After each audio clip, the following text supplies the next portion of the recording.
Nå skal jeg tegne pinnemennesker. Nå lagde jeg en strek sånn. Et hode her. Sånn. Sånn. Sånn.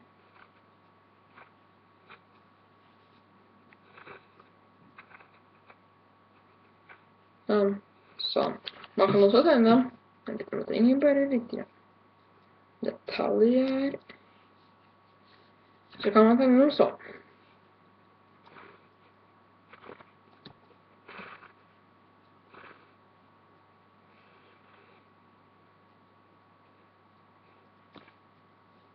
Så kan jeg nå. Så en til måte. Jeg tegner meg sånn.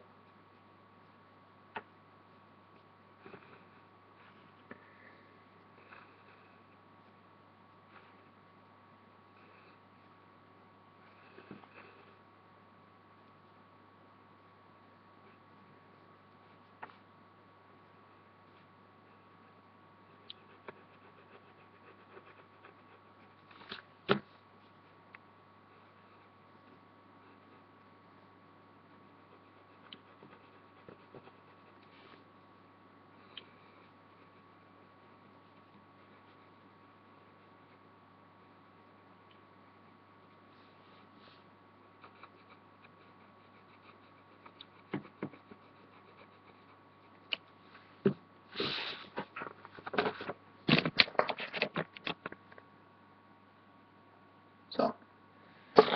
Jeg fant på at jeg kunne tegne en liten rar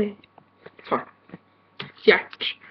De pinnemenneskene tegner jeg opp ned, så disse her så at jeg tegner disse opp ned for at dere kunne se det bedre. Men man her kommer jeg til å tegne sånn som jeg ser, sånn vanlig. Da kommer jeg til å vise underveis.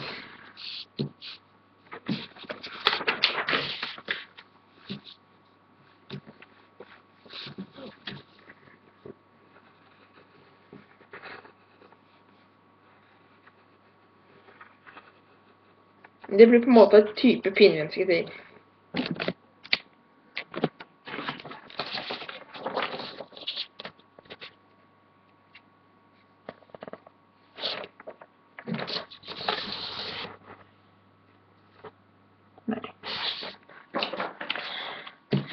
Så lager vi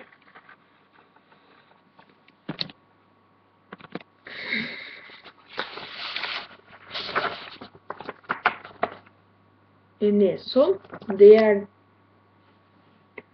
der er nesa, det der er de to rundingene der er øyne. Man kan legge til en prikk der med en gang.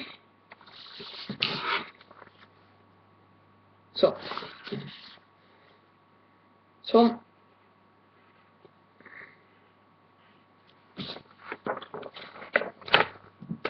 Der, du ser en streken der. Der starter hele huset på en måte på den da. Tegner man en bue over sånn. Sånn. Da har vi en bue der. Så tar vi oppover buen.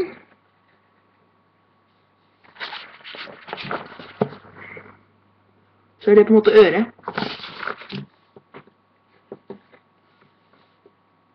Så her så skal vi starte å tegne munnen. Og da tegner jeg bare en sånn, og så går den sånn. Det blir litt dårlig, for jeg tegner litt rart.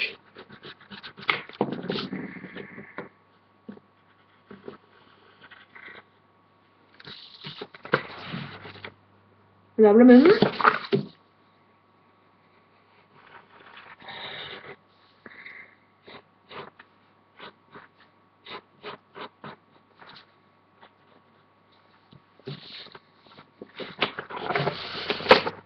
Sånn ble dette mennesket.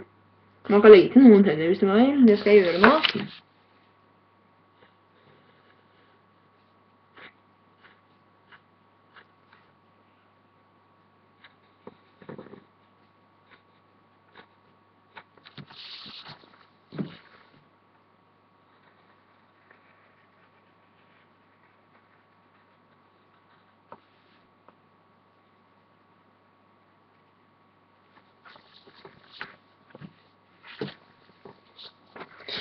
til en tung nå.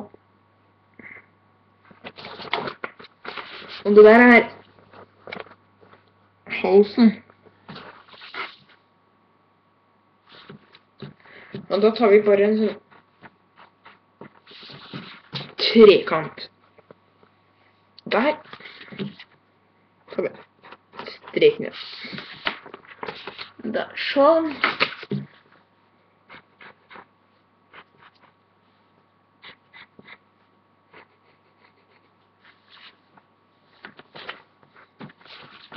Da blir det et pinemenneske.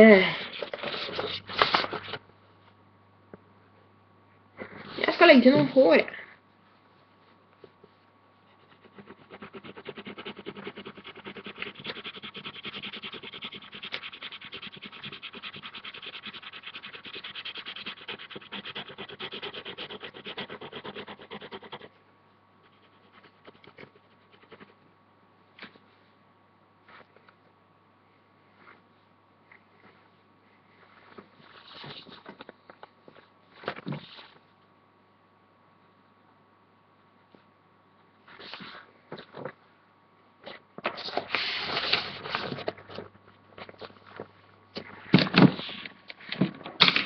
Den har vi til i dag.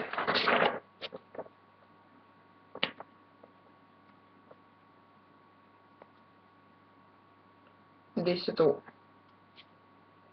3 tegn. Hine.